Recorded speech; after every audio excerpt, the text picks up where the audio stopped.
Salut et bienvenue à ce programme sur les grands thèmes du salut. J'aimerais bien remercier Dieu, ainsi très bien français et tous ceux qui ont participé et contribué à la présentation et préparation de cette série de sujets sur le grand thème du salut. Avant de commencer, prions Dieu. Notre bon Père Céleste, nous te disons merci pour ton amour et ta grâce. Aide-nous à faire ta volonté, à aimer ta parole et à la pratiquer. Au nom de Jésus. Amen. Au psaume 91, nous lisons « Celui qui demeure sous l'abri du Très-Haut repose à l'ombre du Tout-Puissant. » Comment échapper aux 7 dernières plaies? Le lieu, c'est l'Égypte ancienne, la nation la plus civilisée du monde de l'époque, l'année 1450 avant Jésus-Christ. Les enfants d'Israël y habitaient depuis 115 ans, dans le siècle en esclavage très dur. Les pharaons avaient connu Joseph et admiré ce qu'il avait fait. Les nouveaux dirigeants considéraient les Israélites qui se multipliaient rapidement comme une menace maintenant à la sécurité nationale, craignant qu'en temps de guerre, les Israélites puissent s'associer aux enfants de l'Égypte. Les enfants d'Israël furent donc réduits en esclavage sous l'implacable tyrannie des Égyptiens. Mais la Bible nous dit, puis on les accablait, plus les enfants d'Israël multipliaient. Les Israélites gémissaient encore sous la servitude et poussaient des cris. Leur appel du sein de la servitude monta jusqu'à Dieu. Dieu entendit leurs soupirs. Dieu se souvint de leur alliance, l'alliance qu'il avait faite avec Abraham, Isaac et Jacob il y a 400 ans. Et cette alliance était sur sa postérité et sur leur délivrance. Maintenant, le jour était en fait arrivé. Dieu était prêt à envoyer un libérateur, Moïse. Dans un palais royal, Moïse a été éduqué. Mais maintenant, l'Éternel dit, « J'ai bien vu la misère de mon peuple qui est en Égypte, et j'ai entendu son cri à cause de ses oppresseurs, car je connais ses douleurs. Je suis descendu pour le délivrer. » S'adressant à Moïse, Dieu lui dit, « Maintenant, je t'envoie vers Pharaon. Fais sortir d'Égypte mon peuple, les Israélites. » Cela faisait 40 ans depuis Moïse avait quitté le palais d'Égypte, 40 ans avant qu'il n'a pu parler la langue égyptienne. En fait, pendant toute cette période, il avait gardé des moutons dans la solitude du désert. La confiance en lui-même qu'il le caractérisait lorsqu'il était jeune prince d'Égypte s'était envolée. La Bible nous dit, Moïse fut instruit dans toute la sagesse des Égyptiens et il était puissant en parole et en œuvre. Mais dans le désert, il a appris plus que l'humilité. En gardant les moutons, il a appris la patience et la douceur. Dieu sentit que Moïse était maintenant prêt à diriger et libérer Israël et à exercer un soin paternel envers son peuple. Moïse obéit humblement aux ordres de Dieu et accepta ce qui semblait être alors une tâche impossible. Pour aider Moïse dans cette redoutable mission, Dieu ordonna à Aaron, frère aîné de Moïse, qui était esclave en Égypte, de sortir à la rencontre de Moïse. Non seulement Aaron, lui, apporterait un soutien moral, mais de plus, Dieu fit de lui le porte-parole de Moïse, puisque Moïse avait cessé de parler couramment la langue de l'Égypte. Les deux frères pénétrèrent dans le palais de Pharaon, se présentant comme ambassadeurs envoyés par Dieu. Ils parlèrent en son nom et témoignèrent de sa grande puissance. Le regard hautain du monarque dut saisir la situation en un instant. Devant lui se tenaient deux frères, l'un d'un homme berger de Madian, tenant encore à la main un bâton de berger, et l'autre un esclave des Égyptiens. Les deux proclament la grande puissance de Dieu qu'ils servaient. Lorsqu'Aaron déclara qu'il venait apporter un message du Seigneur, demandant au Pharaon de laisser partir son peuple, le Pharaon eut un geste de mépris. « Qui est l'Éternel pour que je lui obéisse en laissant partir Israël? Je ne connais pas l'Éternel, aussi je ne laisserai pas partir Israël. » Disposant de milliers d'esclaves, le Pharaon n'avait certainement pas l'intention de perdre cette main-d'œuvre gratuite. La demande d'Aaron produisit une violente réaction. Le roi augmenta encore la quantité de travail exigée des Israélites. Mais Dieu allait bientôt montrer à l'orgueilleux Pharaon qui était l'Éternel et quelle était sa puissance. Moïse et Aaron avertirent Pharaon que Dieu enverrait plaie après plaie sur l'Égypte tant qu'Israël ne serait pas délivré de l'esclavage. Le message du Seigneur au Pharaon était « À ceci, tu reconnaîtras que je suis l'Éternel ». Peu de temps après, les plaies commencèrent à tomber. 10 plaies pour être exact. Avant l'arrivée de chaque plaie, Moïse et Aaron avertissaient le Pharaon du jugement à venir, dans l'espoir qu'il se déciderait à libérer les enfants d'Israël et en même temps à se sauver, lui et son peuple, du désastre qui les menaçait. Mais le Pharaon persista dans son obstination. Et selon l'avertissement de Dieu, d'effroyables calamités s'abattirent sur les Égyptiens. Tout d'abord, le Nil, adoré comme Dieu par les Égyptiens, se changea en sang lorsqu'Aaron frappa des eaux de son bâton. Les poissons moururent et toute l'eau d'Égypte devint du sang pendant 7 jours. Mais le Pharaon refusa de laisser partir le peuple de Dieu.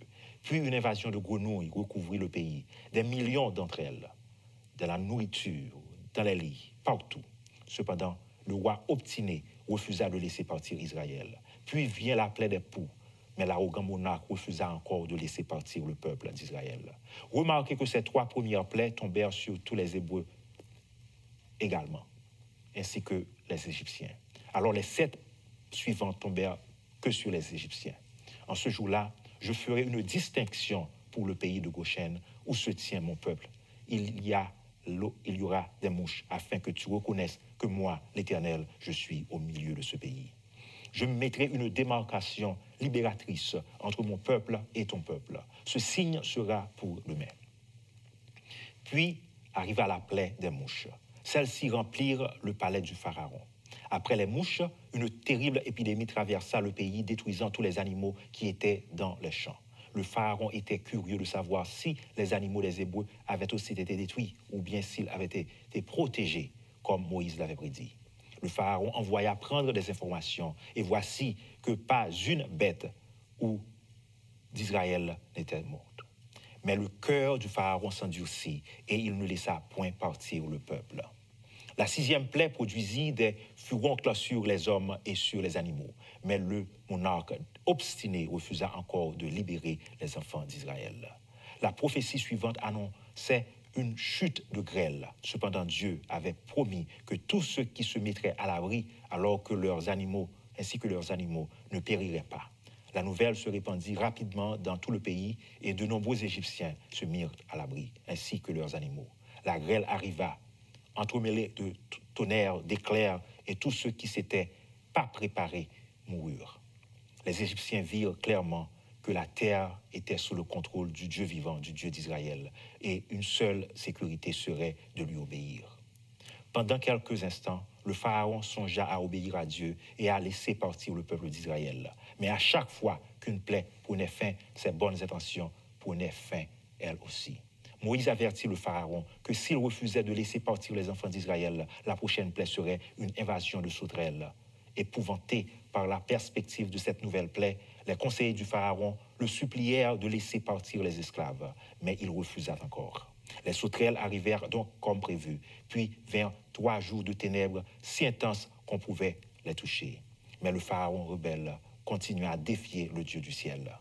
Moïse annonça qu'une dernière plaie s'abattrait sur les Égyptiens, une plaie finale, une plaie qu'on ne pourrait ignorer à la légère. Un ange destructeur devait traverser le pays à minuit et faire périr tous les premiers-nés dans toute l'Égypte, que ce soit des hommes ou ceux des animaux. De nouveau, les Hébreux devaient être épargnés. Mais cette fois-ci, il ne suffisait pas d'être hébreu ou d'habiter le pays de Goshen. Pour épargner à la sentence de mort, chaque famille devait égorger un agneau et asperger le sang de l'agneau sur les linteaux de la porte, en signe de foi et de loyauté envers Dieu. Dieu fit cette promesse. Je verrai le sang et je passerai au-dessus de vous, et il n'y aura pas sur vous de fléau destructeur quand je frapperai le pays d'Égypte. Quelle scène intéressante se déroula ce soir-là. Des milliers de familles hébraïques et beaucoup d'Égyptiens se tinrent devant leur porte pendant que le père de famille, une cuvette de sang dans la main et une tige d'hysope dans l'autre, aspergeait de sang les linteaux de la porte. Et on peut facilement imaginer que les plus intéressés de cette nuit-là furent les premiers-nés de chaque famille. Au milieu de la nuit, l'Éternel frappa tout premier-né dans le pays d'Égypte, depuis le premier-né du Pharaon jusqu'au premier-né du captif dans sa prison et jusqu'au premier-né du bétail. Cependant, pas une seule maison dont les linteaux avaient été aspergés de sang selon les instructions de Dieu ne fut touchée par cette plaie. À travers tout le vaste royaume d'Égypte, les cris des familles endeuillées se firent entendre. Les jambes tremblantes, à bout de nerfs, le Pharaon se tint comme il avait tourné en ridicule le Dieu des Hébreux et avait déclaré insolemment « Qui est l'Éternel pour que je lui obéisse en laissant partir Israël ?» Maintenant, il savait.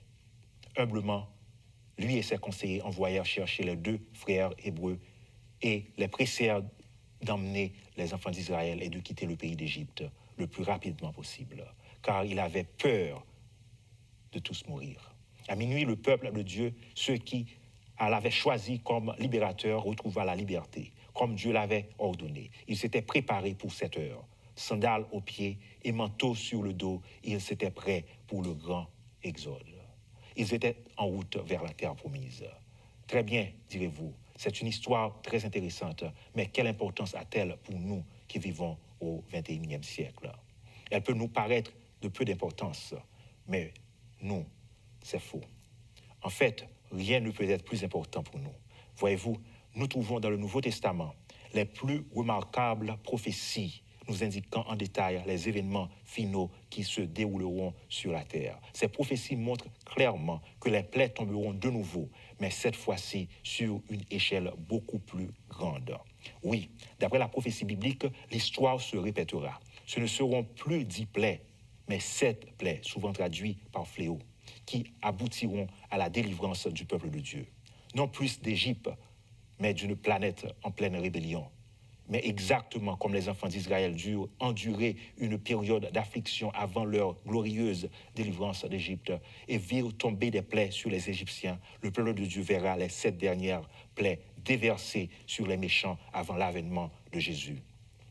Le prophète Daniel nous décrit ainsi cette période de trouble. En ce temps-là se lèvera Michel, le grand chef, celui qui tient bon en faveur des fils de son peuple. Et ce sera un temps d'affliction tel qu'il y en a pas eu depuis que les nations existent jusqu'à ce temps-là. En ce temps-là, ton peuple échappera, quiconque sera trouvé inscrit dans le livre de vie.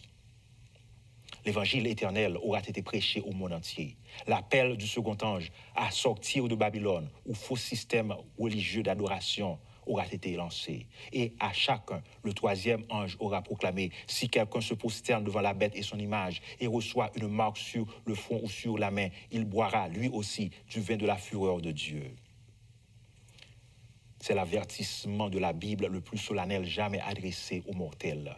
Mais ce n'est que lorsque le problème aura été clairement exposé aux habitants de la terre et qu'ils auront été amenés à choisir entre les commandements de Dieu ou ceux des hommes que l'on pourra recevoir la marque de la bête ou boire du vin de la fureur de Dieu. Lorsque ce sera fait, le temps de grâce sera terminé pour toujours, pour toute l'humanité. Et l'annonce solennelle sera faite que celui qui est injuste soit encore injuste, que celui qui est souillé se souille encore, que celui qui est injuste soit encore injuste, et que celui qui est souillé se souille encore. L'œuvre de Jésus dans le ciel en tant que souverain sacrificateur a pris fin. Tous les cas ont été décidés pour la vie éternelle ou pour la mort éternelle. La porte de la miséricorde de Dieu s'est refermée. C'est maintenant que les habitants de la terre vont passer par le temps d'affliction annoncé par le prophète Daniel. Écoutez bien ceci. Dieu ne va pas retirer son peuple de la terre tant que les plaies ne sont pas terminées. Son peuple restera sur la terre jusqu'à la fin. Il sera protégé pendant les fléaux comme les enfants d'Israël. Mais les difficultés et les souffrances ne lui seront pas épargnées. Ce sera un temps d'affliction pour tout le monde. Mes amis, la destruction la plus vivante de l'histoire du monde va bientôt arriver. Lorsque les méchants boiront la coupe de la fureur de Dieu, versée sans mélange de miséricorde. Jean a eu un aperçu de ce terrible temps d'affliction qui devait avoir lieu juste avant le second avènement de Jésus et de la délivrance de son peuple. Puis je vis dans le ciel un autre signe, grand et admirable, 7 anges qui tenaient 7 plaies, les dernières, car c'est par elles que s'accomplit la colère de Dieu. J'entendis une voix forte qui venait du sanctuaire et disait aux anges, « Allez, versez sur la terre les 7 plaies de la coupe de la colère de Dieu. » Mais, demanderez-vous, quelles seront ces terribles plaies qui doivent déverser sur la terre, qui doivent être déversées sur les méchants? C'est une bonne question. Lorsque nous lisons la description de ces plaies, nous remarquons une similarité frappante entre celles qui furent déversées sur l'Égypte. Lisons ce que Jean nous a dit dans l'Apocalypse. Le premier parti versa sa coupe sur la terre. Un ulcère malin et douloureux atteignit les hommes qui avaient la marque de la bête et se prosternèrent devant son image. Peut-être ces ulcères sont-ils semblables aux furoncles subis par les Égyptiens au cours de la 7e plaie, ou bien qu'ils pourraient ressembler à ceux dont fut frappé Job? Pouvez-vous imaginer les conséquences d'une telle plaie? Les écoles fermeraient, les usines fermeraient, les magasins resteraient fermés, les hôpitaux déborderaient de personnes se présentant aux urgences, mais la plupart des médecins et des infirmières seraient atteints aussi de cette affliction.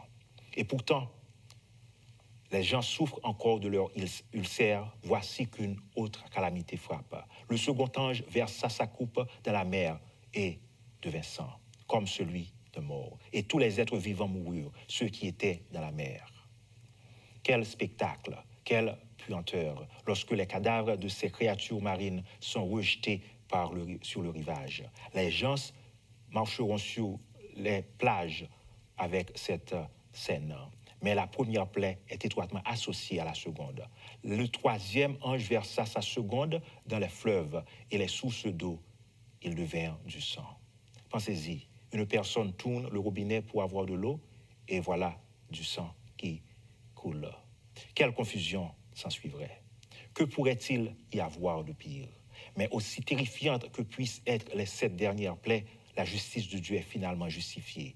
En effet, l'ange déclare, « Tu es juste d'avoir exercé ces jugements, car ils ont versé le sang des saints et des prophètes, et tu leur as donné du sang à boire. » À cette époque, pendant laquelle les méchants meurent le soir, parce qu'ils n'ont pas à boire de l'eau, mais que du sang, la promesse vivante est faite à ceux qui marchent selon la justice.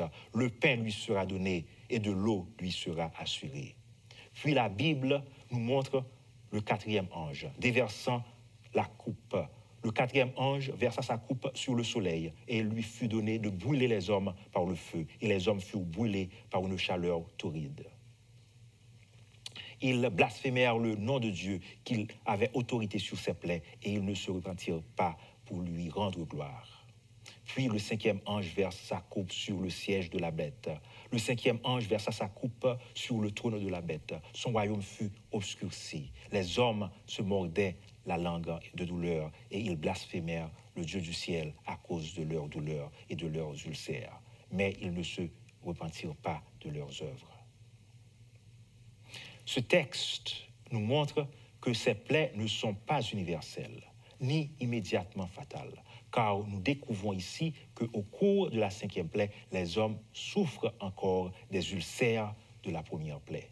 Il semble que les plaies tombent successivement et non simultanément, puisque les effets de l'une persistent lorsque tombe la suivante. C'est sous la 6e plaie que va se livrer la grande bataille finale d'Armageddon. Le 6e ange versa sa coupe sur le grand fleuve l'Euphrate et l'eau en tarit pour préparer la voie aux rois qui viennent de l'Orient. Je vis sortir de la gueule du dragon et de la gueule de la bête et de la bouche du faux prophète 3 esprits impurs semblables à des grenouilles. Ce sont des esprits de démons qui opérèrent des signes et qui vont vers les rois de la terre afin de les rassembler pour le combat du grand jour de Dieu, le Tout-Puissant. Apocalypse 16 déclare « Ils les rassemblèrent dans le lieu appelé en hébreu Armageddon ». Le monde entier doit être impliqué dans ce conflit final. Jean écrit « Puis je vis le ciel ouvert, et voici un cheval blanc. Celui qui le monde s'appelle fidèle et véritable. Il juge et combat avec justice. Les armées qui sont dans le ciel le suivaient par des chevaux blancs, revêtus de fin lin blanc et pur. De sa bouche sort une épée tranchante pour frapper les nations. Il foulera la cuve du vin de l'ardente colère du Dieu Tout-Puissant. Le septième ange versa sa coupe dans l'air. Il sortit du sanctuaire, une voix forte sortant du trône de Dieu et disant « Il est fait ». Il y eut des éclairs, des voix, des tonnerres et un grand tremblement de terre. Toutes les îles s'enfuirent et les montagnes ne furent pas retrouvées. Une grosse grêle dont les grêlons pesaient environ 1 talent tomba du ciel sur les hommes. Et les hommes blasphémèrent Dieu à cause de la plaie de la grêle parce que cette plaie était violente à l'extrême. La plupart des érudits évaluent le poids d'un talent à environ 28 kg. Personne ne peut imaginer la dévastation causée par une telle chute de grêle. Mais la Bible nous dit que le Seigneur lui-même mettra fin à ce conflit lorsqu'il arrivera accompagné des armées célestes pour délivrer son peuple d'une planète en pleine révolte. Mais, demandez-vous, comment puis-je m'assurer de la protection divine lorsque les plaies commenceront à tomber? Il y a une seule manière pour en être sûr. Vous voyez, le peuple qui fut délivré de la dernière plaie d'Égypte avait démontré sa foi et sa loyauté envers Dieu, son libérateur, en aspergeant les linteaux de ses portes du sang d'un agneau. Lorsque l'ange destructeur passa au-dessus de leur maison, ils jouissaient de la grande sécurité au milieu de la destruction générale. Ils avaient suivi les instructions divines et fait les préparations nécessaires. De nouveau, le peuple de Dieu sera épargné lorsque tomberont les plaies, pourvu que ses membres aient accepté l'agneau de Dieu comme sacrifice expiatoire et laissé son sang les purifier du péché. Pour notre vie, nous devons choisir aujourd'hui de quel camp on est, de Dieu ou de celui de l'ange rebelle. Lorsque les anges destructeurs commenceront leur œuvre, il sera trop tard pour agir. La porte de la grâce sera refermée pour toujours. Voulez-vous vous ranger maintenant du côté de Dieu et sous la protection du sang de Jésus? Les mots les plus tristes jamais prononcés par les humains nous sont rapportés dans Jérémie 8:20. La moisson est passée, l'été est fini et nous ne sommes pas sauvés. Dans le langage plein de beauté et de signification, l'Écriture, Dieu décrit ce qu'il désire faire pour chacun de ses enfants sur la terre lorsque tomberont ses plaies. Lisons ensemble le psaume 91. Celui qui demeure sous l'abri du Très-Haut repose à l'ombre du Tout-Puissant. Je dis à l'Éternel, mon refuge et ma forteresse, mon Dieu en qui je me confie. C'est lui qui te délivre du filet de l'oiseleur, de la plaie, de la peste et de ses ravages. Il te couvrira de ses plumes et tu trouveras un refuge sous ses ailes. Sa fidélité est un bouclier et une cuirasse. Tu ne craindras ni les terreurs de la nuit, ni la flèche qui vole le jour, ni la peste qui marche dans les ténèbres, ni la contagion qui frappe en plein midi. Que 1000 tombent à ton côté et 10 000 à ta droite, tu ne seras pas atteint. De tes yeux seulement tu regarderas et tu verras la rétribution des méchants. Car tu es mon refuge, ô Éternel, tu fais du Très-Haut ta retraite. Aucun malheur ne t'arrivera, aucun fléau n'approchera de ta tente, car il ordonnera à ses anges de te garder dans toutes tes voies. Ils te porteront sur les mains, de peur que ton pied ne heurte contre une pierre. Tu marcheras sur le lion et sur l'aspic. Tu fouleras le lionceau et le dragon. Puisqu'il m'aime, je le délivrerai. Je le protégerai puisqu'il connaît mon nom. Il m'invoquera et je lui répondrai. Je serai avec lui dans la détresse. Je le délivrerai et je le glorifierai. Je le rassasierai de longs jours et je lui ferai voir mon salut. Voulez-vous voir le salut de Dieu? Ce psaume nous parle des fléaux qui vont être déversés sur la terre très bientôt. Les enfants d'Israël étaient protégés parce qu'ils avaient le sang aspergé sur le linteau de leur porte. Ils connaissaient le nom de l'Éternel. Je le protégerai, nous dit le psaume, puisqu'il connaît mon nom. Connaissez-vous le nom de l'Éternel? Pratiquez-vous ces préceptes? Les enfants d'Israël avaient eu peur, mais ils avaient foi en Dieu. Et leur foi en Dieu était leur sécurité. Ce psaume nous montre que Dieu tient dans sa main les événements du monde. Ceux qui se révoltent contre Dieu seront détruits à cause de leur rébellion et leur refus de repentance. Mais la Bible ici nous montre que Dieu a un plan pour son peuple. Ceux qui demeurent à l'abri du Très-Haut seront protégés. Voulez-vous accepter cette offre de trouver un refuge entre les mains de Dieu et de demeurer à l'abri du Très-Haut afin d'être épargné? Aucun malheur ne t'arrivera, aucun fléau n'approchera de ta tente, car il ordonnera ses anges de te garder.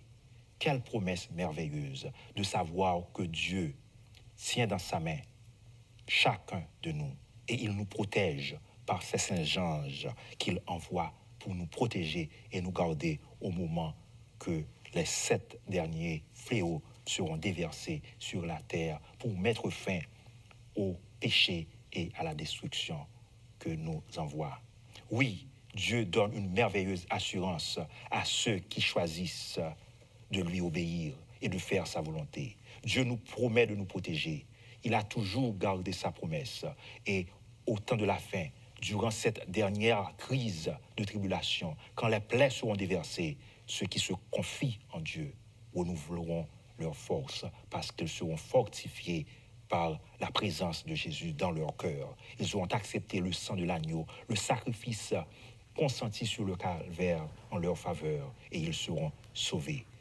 Le psaume nous dit au dernier verset, « Il m'invoquera et je lui répondrai. Je serai avec lui dans la détresse. Je le délivrerai et je le glorifierai. Je le rassasierai de longs jours et je lui ferai voir mon salut. »